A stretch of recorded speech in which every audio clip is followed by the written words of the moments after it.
There are new allegations tonight of corruption in the country's largest municipal police force. And it's not the first time for the Toronto Police Force. CBC News has learned that former members of the force's drug squad might have been stealing funds seized from criminal activity, but that an investigation into the matter was prematurely shut down. Now, as Dave Seglins reports, there are also allegations of a cover-up. It's been dubbed the biggest police corruption scandal in Canadian history. In January of 2004, 6 Toronto drug squad officers were charged, accused of stealing huge sums of cash from drug dealers in the late 90s. Those officers were caught by an internal task force set up by then Police Chief Julian Fantino. On the day the charges were laid, Fantino held a news conference. This whole situation is indeed quite regrettable. He gave assurances that any corruption in the drug squads had been dealt with. The allegations are isolated and confined. It was a point he stressed again in a CBC interview given at the time. Only a cynic would believe that we haven't given and done due diligence in this case. But not everyone believed him, including this man, Milos Markovic. He's an alleged drug dealer. He claims that in the late 90s, officers robbed him of hundreds of thousands of dollars in cash and beat him up. One of the guys who was the bigger guy of them, he jumped on me.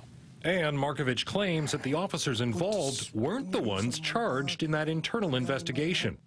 So, who to believe, an accused drug dealer or the chief of police? These allegations simply died away and everyone moved on, or almost everyone. That accuser, he hired a lawyer and sued police, and it's dragged on for 9 years.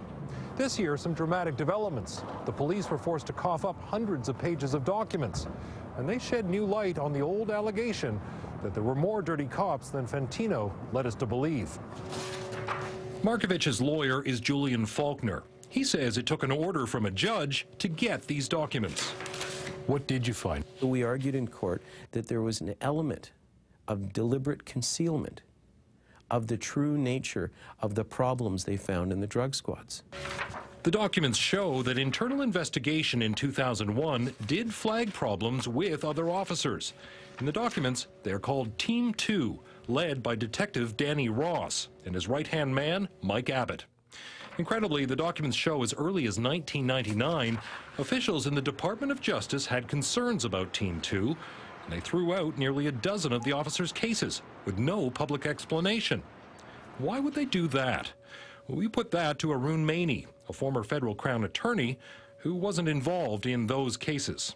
In situations where you have the wholesale staying of cases, it means that the people who have made that decision are privy to information that is very compelling. The documents state that in 1998 and 1999, 3 different drug dealers claimed that Team 2 arrested them and then, with the help of a search warrant, stole money out of their bank safety deposit boxes. Well, that was news to Faulkner, who began to see his client's claims as part of a pattern. The allegation that my client is making is that money's disappeared. In other words, X was in a safety deposit box, but Y is what's declared as the amount on the other end. And the Y is significantly less than what was in the box. The task force documented 5 instances where Team 2 officers went into banks and removed cash under questionable circumstances. In one search, a Royal Bank manager told the task force she felt hurried and pressured by the officers and was told to leave the room when they seized the money. In another seizure of $664,000 in cash, the task force documented that officers took an hour to drive the cash back to the division house. It's a drive that we did in just 18 minutes. Then there's the case of the officer who ignored police policy and stowed $55,000 in seized cash in his personal gun locker for 4 days. When Julian Faulkner looked at the documents, he found that the task force had looked closely at how officers had handled his client's cash. Now, they say they seized nearly $128,000 from him. But then that money disappeared for 5 weeks. When it returned, there was a shortfall. Team 2 officers insist they took the money to an RCMP detachment for special tracking.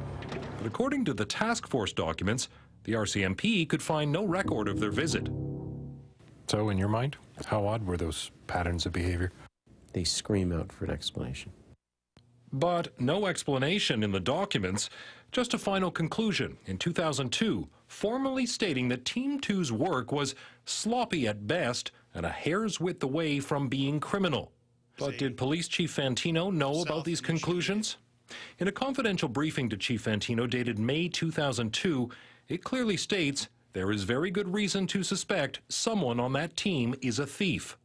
2 months later, Fantino was briefed again and told, "There is no doubt in my mind there was a thief." And the 2 officers suspected most were named. Now, you might think that these leads would be followed up. And the Special Task Force investigators did plan to interview Milos Markovic, and they considered a covert undercover operation on Team 2. But in March 2003, inexplicably, the task force dropped its probe of Team 2. And these documents show that the task force was out of time and money. Julian Faulkner doesn't buy that explanation. Utterly absurd, utterly ridiculous. That's not how we manage corruption in this country. To tell me that we can't afford to tell the truth, we can't afford transparency, that's not acceptable. Instead, the task force handed the entire Team 2 Markovic affair back to the Toronto Police Internal Affairs Unit. The same people originally deemed unable to investigate the drug squads. Markovic was interviewed by Internal Affairs, but they decided he was far from credible. Well, the documents show that Internal Affairs kept their file open for 3 years. They never conducted an undercover operation, nor did they do audits on Team 2 officers' personal finances. You know what these officers are making. It's public knowledge. James Stribopoulos is a criminal law professor at Osgoode Hall Law School. You do a lifestyle audit on them. Revenue Canada does that sort of thing all the time. Today, Julian Fantino is Commissioner of the Ontario Provincial Police, and he's far removed from the controversies over the Toronto drug squads. It was his decision to set up the task force, and he controlled the purse strings. He refuses to talk to the CBC about why the investigation into Team 2 was shut down. And none of the Team 2 officers would give an interview either. But their lawyer dismisses all of the task force reports. Gary Cluley says any odd behavior over the handling of money was merely sloppy police work. And when you are doing thousands of cases, mistakes get made. Documents don't get filled out properly. Things don't get put where they're supposed to. That doesn't amount to theft unless you start the investigation working from the assumption that they are thieves. Those officers might well be innocent. But if you unplug credible investigations and you don't do the job to either validate the allegations or properly clear the officers, you leave a stain on them and a stain on the administration of justice. It does no one any good. That report by the CBC's Dave Seglins.